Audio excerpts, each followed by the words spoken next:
Let's talk some Baylor here on a Friday. Glasses in session. We go to the Glasser guest line. Check in with David Smoak, who joins us. Give David a follow on X at David Smoak. Covers Baylor. Make sure you guys check out the 365 Sports YouTube channel and Smoky.com website as well. David, great to have you on, man. It is year 6 already of Dave Aranda in Waco. I really like his team this year. Do you think this is maybe the best team that Dave Aranda has had on paper since he's been at Baylor?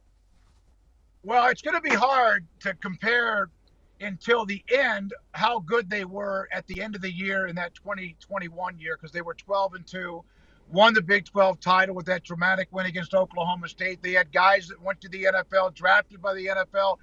But yeah, this seems to be something they've kind of been up and down, like 2-7 COVID, okay, then 12-2.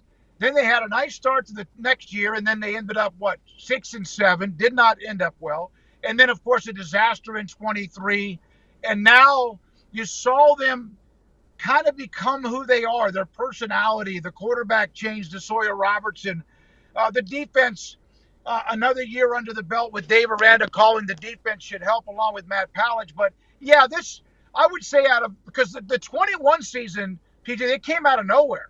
Like no one saw that coming, just like no one saw 3-9 the next year.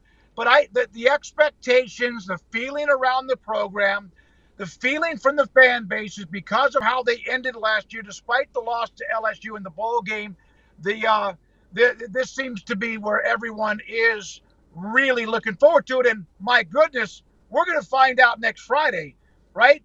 We're going to find out SMU, the two really solid right off the top non-conference games. No doubt. I definitely want to get your thoughts on that Baylor-Auburn game because it's one of my favorites of week 1. But I just wanted to harp on the offense a little bit more because, David, one of the big themes of the Big 12 that we've been talking about, all the returning quarterbacks in this league, right? Arizona State, Texas Tech, Kansas State, Iowa State, all have quarterbacks returning. Baylor, obviously, as well. Do you think Baylor, though, do you think they have the best offense in the Big 12 this season?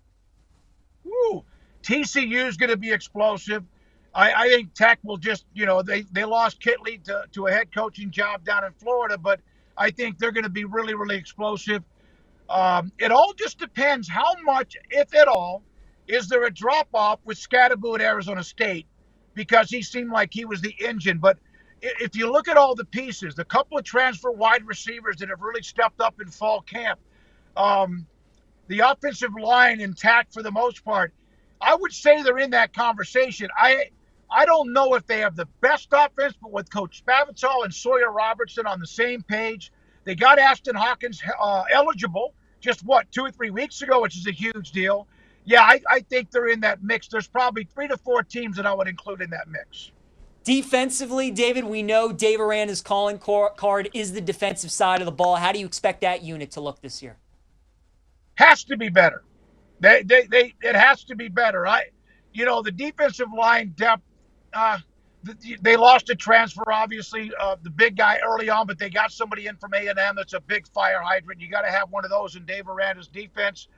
They added a couple of guys that could put pressure on the quarterback. Their linebacker in Keaton Thomas is a special player. So I like what he can bring to the table. But the secondary, despite another year older, I remember a long, long time ago, one time, if you don't mind, I asked a high school coach, this is a long time ago, so you got 9 starters back on defense, but they were like 1-9. And the answer, this guy had just that dry sense of humor. Yeah, that's usually pretty good, but we were 1-9 with those guys. And so the year extra, Caden Jenkins has to have a bounce-back year. He was an All-American as a freshman. They need him to play that way this year. I do think that, yes, the defense will be better, and I do think without question, because Aranda has another year of being able to call the plays along with Matthew Pallage. Let's just say they're 3 to 4 points a game better. I think they want to be better than that. And then they have the offense from start to finish. Then last year's 8-5 would have probably been more like a 9-4 or better.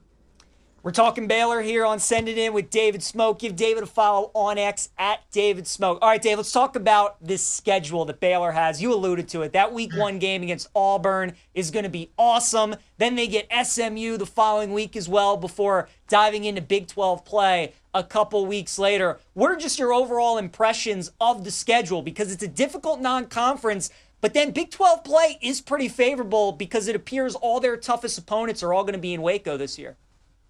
Yeah, I've been here since 2010, covered, the state of Texas and college football I'm Methuselah with that. But this is the best non-conference schedule Baylor has had since I arrived in 2010.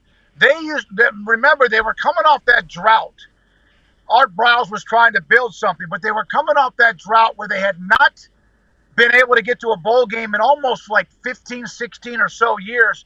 So they had to try to win games. The Big 12 schedule was pretty tough, and you played everybody back then at the same time. So this is their best non-conference schedule since I've been here. That's 15 years ago.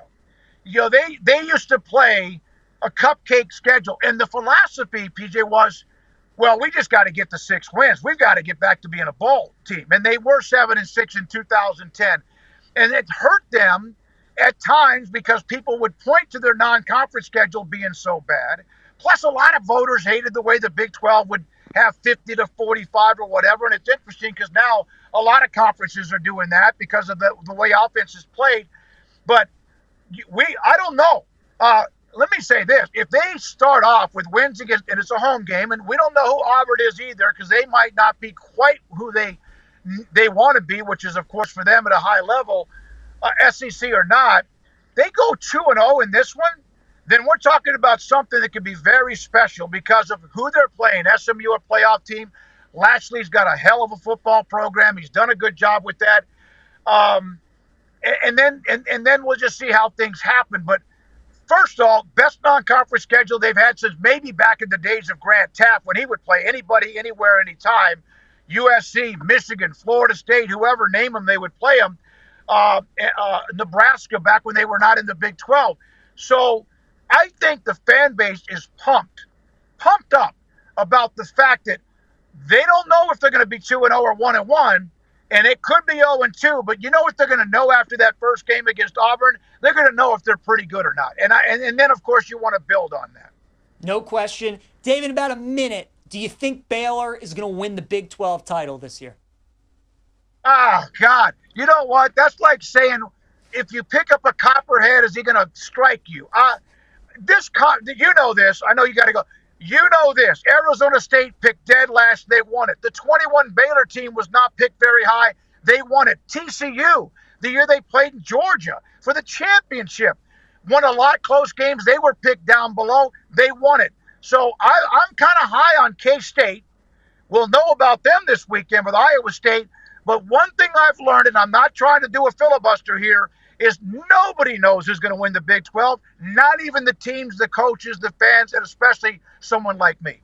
So true. I can't wait for this league to get going. I can't wait for Baylor and Auburn in week 1. Going to be a lot of fun. Oh. David Smoak, give him a follow on X at David Smoak, covers Baylor, and check out the 365 YouTube sports channel and also Smoky.com website as well. Dave, appreciate the time, man. Kind enough to join us from the side of the road and talk some Baylor with us. Enjoy the football season. Hope to catch up again soon.